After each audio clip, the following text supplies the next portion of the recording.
Hindi pwede na matapos ang administrasyon ito na hindi may paklong si Martin Romualdez at si Saldico. Kami po ay nananawagan kay Mr. President Bongbong Marcos. Ano bang klaseng investigasyon ang kailangan ninyo?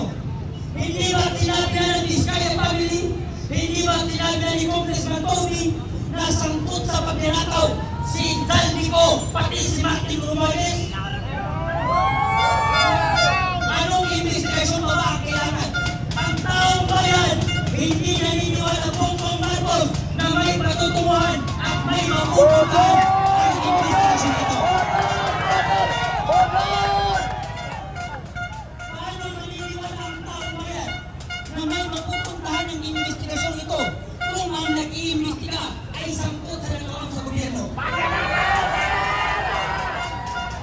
Kaya ang taong bayan, Mr. President, pakigan sa pagsalita ng palasyo na si Claire Castro, kung ikaw ay sinungaling, huwag mong idamay ang taong Pilipino. Sinungaling! Hindi po mo ang mga Pinuhin mo, saan ba nang nagaling ang fake news hindi magsatungan ng Pangulong Bongbong Marcos? Tama! Nung sinabi niya sa kanyang zona na mahigit 5,500 ang flood control project na natapos. Yan po ay sinabi ni BBM. Ngunit ang tanong ng taong bayan, Mr. President, saan mo nilagay ang 5,500 na project control dito sa bansa? Hindi kami maniniwala sa mga kritiko, hindi kami maging sunod-sunuran sa mga congressman na walang ginawa kung hindi kainin ang pera ng taong bayan. Bongbong Marcos, mahiya ka naman. Martin Romualdez, mahiya ka naman.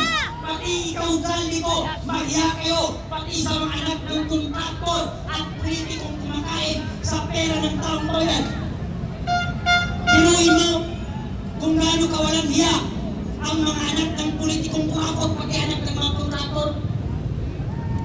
Hindi sila nahihiya mag-flex ng mga kayamanan nila. Pero ang mga kayamanan yan ay galing sa ating mga Pilipino.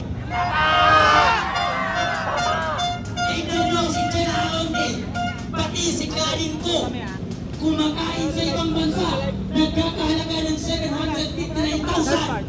Samantala ang mga Pilipino, may mga bata na tutulog na walang makain, may mga Kapulisan naka-alert na naman.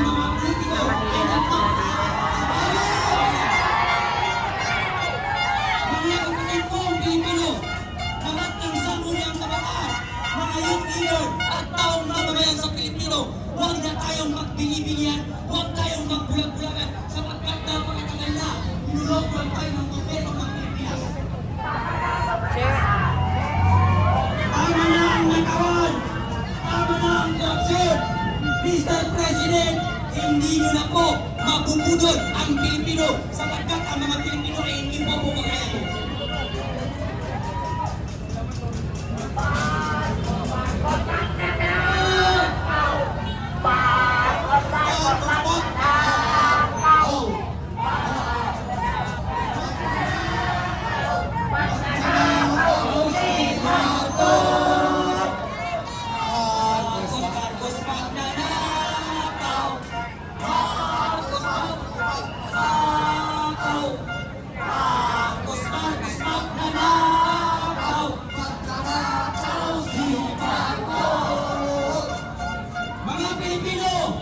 Gumising niya tayo sa katotohanan. Huwag niya tayong magbigay-bigyan sa matatamis na salita ng politiko at mga congressman na nagpapahirap sa ating bansa. Sila ang dahilan kung bakit ang mga Pilipino hanggang ngayon ay naghihirap dahil sa mga politiko merong sariling interes. Pag sila ang naupo at nanalo, wala silang inisip kung hindi paabay ng tempo nila at nakawin ang pera ng taong bayan. Kaya mga kababayan, hindi tayo susuko hanggat hindi makukulong si Martin Romualdez pati si Saldico at iba pang mga congressman na sangkot sa nagawa sa gobyerno. Lalo na si Bongbong Marcos na siya ang ulo ng lahat ng buhaya na ito sa gobyerno. gobyerno. Siya ang nagpapaintulot sa mga nakawan dito sa...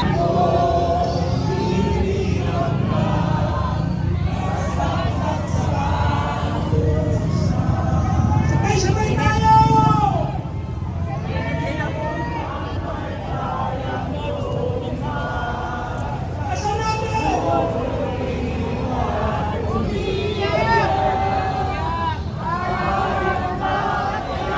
Sakdal Pinas.